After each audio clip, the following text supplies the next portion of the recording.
Hey, what's going on, Reef Keepers? It's good to see you again. It's been quite a while since I've done a video, probably about a month, and I think an update is due. So I'm going to do a little update here on the 60 gallon, the 20 gallon, and my 135. Looking here at the 60 gallon, man, things are doing okay, but still kind of rough. As you can see, I am still battling hair algae and cannot get rid of it. I've also got some weird coral death going on. As you can see here, that my green bird's nest here is like browning out and bleaching. No idea why. This thing was growing strong for a while, and I actually have it stuck into two pieces because I knocked a piece off when I was cleaning, and ever since then it's been falling apart. You can kind of come over here. My other bird's nest is doing the same thing, bleaching out very slowly but surely from the inside out. Don't know what's going on with those, but everything else in the tank is doing well, minus the hair algae that you can see just floating around. I mean, I'm in this tank every week, going through, sucking out as much of that algae as I can, trying to get my phosphates and nitrates under control, and it is still just a mess and taking over this tank. And honestly, I'm about ready to just kind of be done with it and get the 135 up and kind of start new. So that's kind of what's going on with the 60 gallon here. But everything's going good. I did lose my copper banded butterfly fish though, not too long ago. I don't know what happened with him. I think that the sailfin tang was getting a little vicious with him and beat him up, and he ended up dying. So unfortunately, he is no longer with us. So now let's take a look at my 20 gallon tank. This tank is actually doing fairly well for the lack of maintenance that I put into it. Pretty much with this tank, the only thing I do every week is 5 gallon water changes, and that's about it. But everything is growing well. As you can see, I've got this encrusting coral is really taking over, fighting with some zoanthids in there. I've got my green star polyps over here growing like crazy.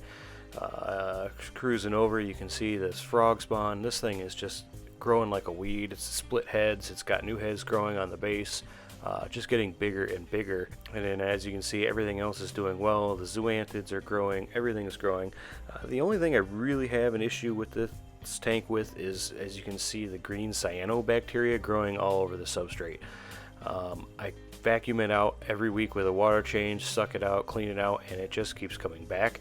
So I'm not too sure what the issue is with that cyanobacteria. It's probably just like a nutrient issue, because like I said, I don't really do much to this tank other than water changes. I don't really test the water.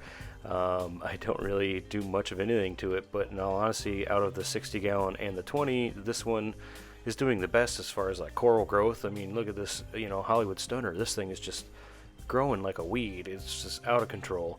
Could probably actually start fragging that thing pretty soon. But yeah, I mean, very low maintenance tank, but everything seems to be doing fairly well. And now here we are with the 135 gallon. This tank is probably about 90% done as far as the build goes. As you can see, I've got it plumbed, I've got the sump in, I've got the aquascape done, and I'm fairly happy with the way everything is turning out so far. This aquascape probably took me about 2.5 to 3 weeks to get everything kind of put together the way I wanted it.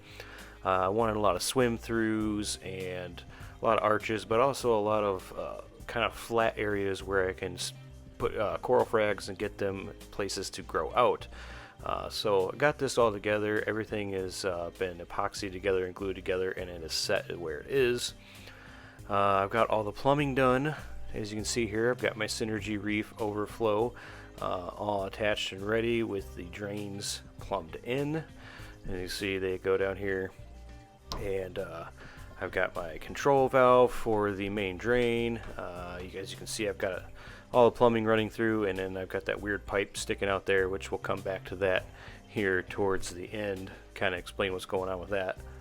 And you can see down here into the sump, I've got my drains in the back there. I've got my secondary and third overflow drain for the main display, and I've got 2 drains coming here, which one here in the front is the main drain for the main display, and the second one is going to be the main drain for the 40 gallon tank that is going to be attached to this. I'm going to use as a frag tank. Up here you can see I've got a return line running. Everything is mounted, ready to go. So this return line is going to feed the 40 gallon as well.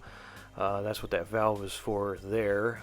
As you can see, it's going to come down, runs the whole length of the main display.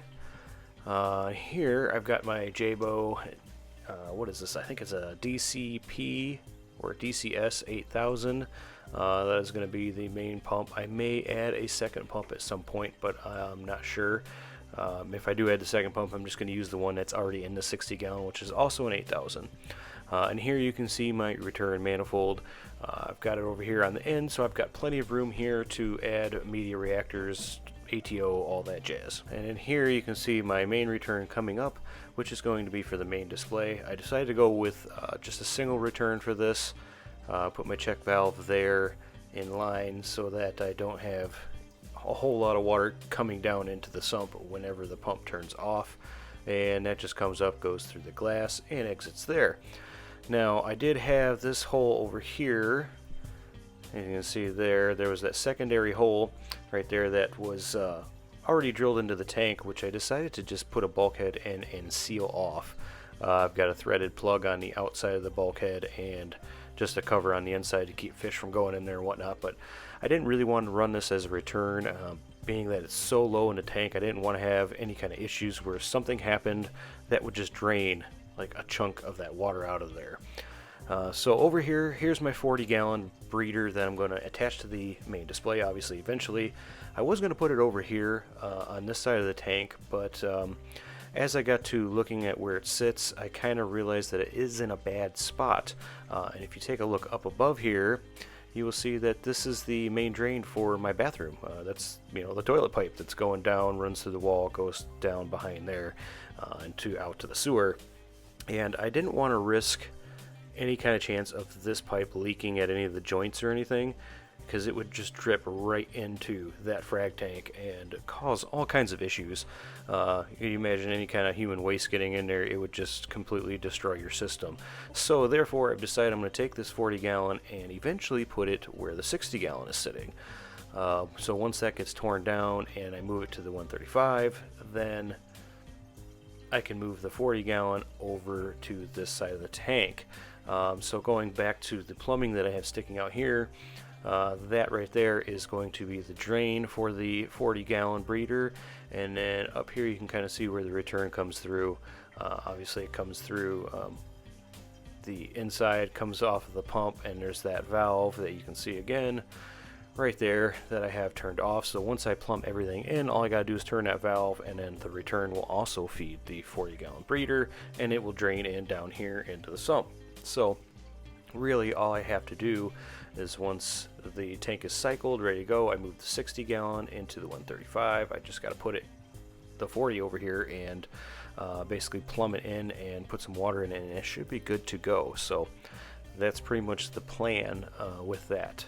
So as far as the finishing off the 135, right now it is on hold.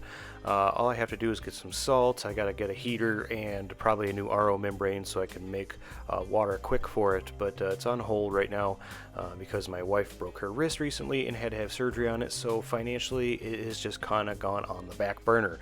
But hopefully soon I will be able to finish this up, get water in it, and get this thing cycling. But until then, I thank you so much for watching. I appreciate all your support, and I hope to see you next time when I get to update, and hopefully it'll be putting water in this tank. So again, thanks for watching, and we will see you on the next video.